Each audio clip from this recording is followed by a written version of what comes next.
అరే మీకు పెట్టబుద్ధి కాకపోతే అస్సలే పెట్టకుంలి, కానీ ఇట్లాంటి కథలు పడకుంలి. వానరము ఎవరి రూపం అనుకున్నట్లు మీరు కాళీ శ్రీరాముడు సీతమ్మ తల్లి యాడున్నదో చూసిరా పో అని చెప్పేసి పంపించిండు. అయితేనే లంకను మొత్తం అగ్గి పెట్టేసి వచ్చిండు బిడ్డ. అగ్గి పెట్టేసి వచ్చిండు.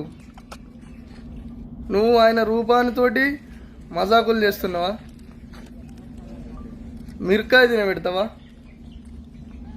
నీకు పెట్టబుద్ధి కాకపోతే అస్సలే పెట్టకు. అవి నీ దగ్గరికి రాలేవు, ఆ వానరాలు నీ దగ్గరికి రాలేవు, పెట్టిందా కాదు అని అనలేవు. కానీ ఇట్లాంటి కథలు పడకు. ఆయన ఒక్కసారి తోక దింపిండు అనుకో బిడ్డ, పోతావు పాతాళంలకు. ఇట్లాంటి కథలు అస్సలు పడకుండి. మీకు పెట్టబుద్ధి కాకపోతే పెట్టకుండి, కానీ మిరకాయలు ఇవ్వడము ఇట్లాంటి కథలు చేస్తే ఎన్నడికి మించికి కాదు మీకు. మీలీడ చెయ్యాటిల్లచ్చు, కానీ ఆ దేవుడు అన్నట్టు చూస్తూ ఉంటాడు. ఏదన్నా ఒకరోజు నీ మీద తోక దింపిండు అనుకో, ఆ ఆంజనేయ స్వామి తెలుస్తుంది నీకు.